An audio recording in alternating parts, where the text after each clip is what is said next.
C'est pourquoi, quiconque mange le pain ou boit la coupe du Seigneur Jésus-Christ indignement aura à répondre du corps et du sang du Seigneur Jésus-Christ. Quiconque mangera et boira le sang du Seigneur Jésus-Christ indignement, c'est-à-dire que sans amour, sans vérité, sans être vrai, répondra. Bien-aimés, nous devons nous examiner nous-mêmes avant de manger le repas du Seigneur. Il dit c'est pour cela qu'il y a des infirmes, c'est pour cela qu'il y a des malades. Or, ce repas doit nous apporter la vie. Or, ce repas doit nous apporter la bonne santé. Or, ce repas doit nous apporter la bénédiction. Le repas du Seigneur doit nous apporter la bénédiction, la sanctification, la vie éternelle. Il dit, voici l'agneau de Dieu. Or, dans le repas du Seigneur, il nous faut un agneau. Il nous faut un agneau. La parole dit, voici l'agneau. Et lorsque les gens regardent, ils voient un homme en train de marcher. Lorsque les disciples regardent, ils voient un homme en train de marcher, de parler. Il dit, mais Jean, tu dis que c'est un agneau.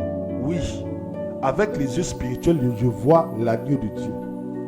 Bien-aimés, le repas que nous allons manger, certes, c'est un pain sans levain.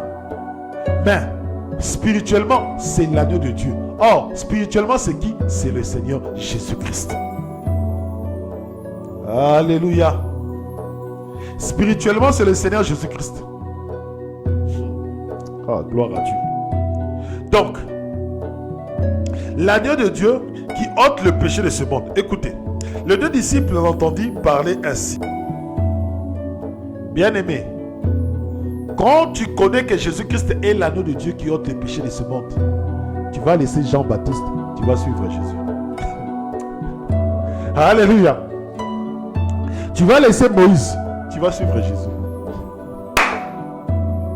Bien-aimé, quand tu connais que Jésus-Christ est l'agneau de Dieu que Dieu a donné au monde afin que leurs péchés soient effacés, afin que leurs péchés soient ôtés, tu vas abandonner Moïse, tu vas abandonner la loi, tu vas suivre Jésus-Christ. Tu vas abandonner la loi de Moïse, tu vas suivre le Seigneur Jésus-Christ. Tu ne vas pas être un lévite, tu ne vas pas être de la tribu de Judas, non, tu vas suivre Jésus-Christ.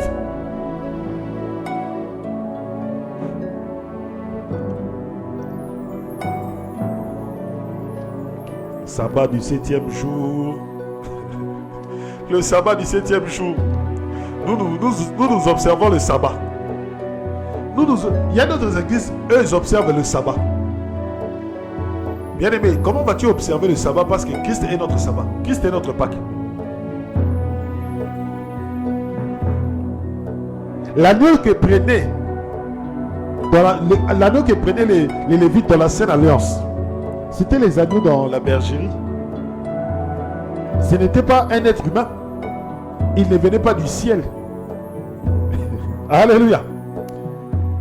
Il ne venait pas du ciel. C'est pour cela dans l'ancienne alliance, ils observaient le sabbat. Parce que l'agneau ne venait pas du ciel. Mais pour nous, qui avons cru au Seigneur Jésus-Christ, qui est l'agneau de Dieu qui est venu du ciel, le Père qui est venu du ciel, nous n'observons pas le sabbat. Nous, notre sabbat, c'est Jésus-Christ. Nous, notre Pâques, c'est le Seigneur Jésus-Christ.